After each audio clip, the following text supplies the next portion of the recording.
It doesn't matter.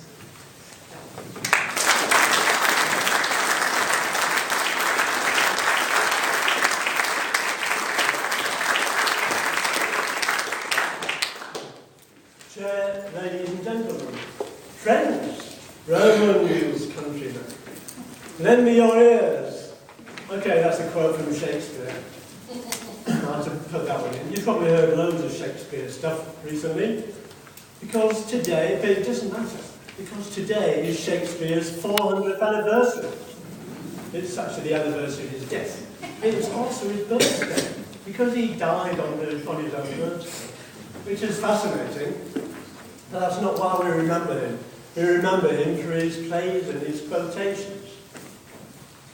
We're all remembered for one or two things we do, and all the rest of the things that we do don't really matter in the long run. We're always telling ourselves this. We say, oh, it doesn't matter.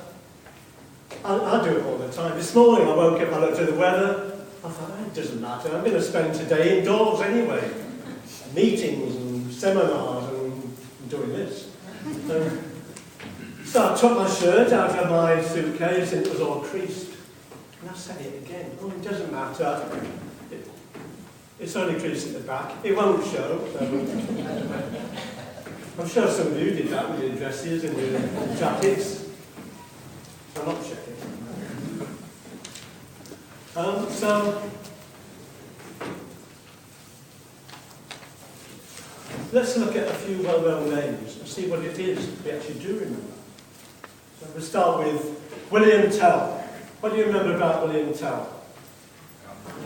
Yes, he shot the apple off his son's head with a crow torch. With a crossbow.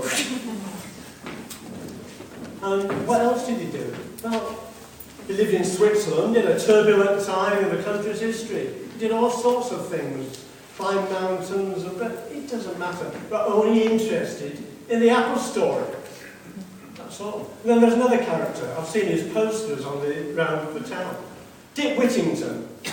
We remember him. He lived 600 years ago, and he's still remembered now. And what is he remembered for? He had a cat. He had a cat. We remember him for having a cat. And why do we remember that? Because the cat was good at catching mice and rats. And so he sold it. And he made some money, invested it, became wealthy, and became the Lord Mayor of London. Several times. He did loads of things in his life. And which of those things do we remember? He had a cat. He's remembered for that. So, that's what happens to people. It's the same for loads of people. Beethoven, wonderful composer, he was dead. Van Gogh, he was a wonderful artist. What do you remember about him? Put off his own ear.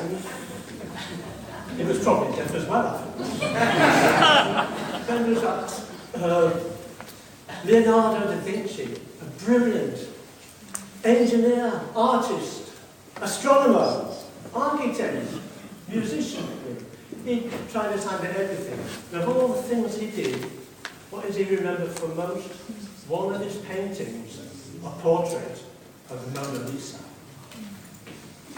Now, I mentioned Shakespeare earlier, and of course up here you've got Robert Burns, so I couldn't fail to mention. In fact, I saw his statue yesterday in near Union Gardens. Words of wisdom, a wonderful thing to be remembered for, and we hear them often in inspiring speeches, such as, well, not this one. I had a dream, and we will never surrender. That sort of thing. Even catchphrases, such as, nice to see you. To see you. Yes. Didn't do well. One word, eureka. That's enough. The Greek mathematician Archimedes climbed into the bath one day and he noticed that the water level rose in direct proportion to the amount of his body that he plunged into the water. He realised, He said, Eureka means I've discovered it. He discovered a formula for calculating volume by water displacement or something technical like that. So he jumped straight out of the bath, ran around the street, stark naked, telling everybody, Eureka, Eureka! Well, so the story goes. Now, half the people in the world now know at least one word of Greek. Now, ask me what he did, what else he did, not who he was. And most of them just couldn't give a ding-dong. It's the one defining moment overshadowing everything else he did. Now, singers are well aware of this. Tom Jones, he can't escape his first ever #1 hit song. It's not unusual. Followed him around wherever he goes, blasting out over the loudspeakers, heralding his arrival. And he recorded it about 50 years ago. And then I saw the Spice Girls a couple of weeks ago on TV, 2 of them, and you can guess what music introduced them. I'll tell you what I want, what I really. They must be fed up with it by now. But sometimes, one particular thing you do defines you for the rest of your life, no matter what you do subsequently, or whatever field you're in. I was in a field, literally in a field, on a sports field, where someone who epitomises all of this had his moments of glory back in 1954. Roger Bannister, don't know if you were probably all too young to remember him. But Roger Bannister ran a 4-minute mile. He was a student in Oxford University, and he did running as a hobby. When he was running one of his races, he did a mile in less than 4 minutes.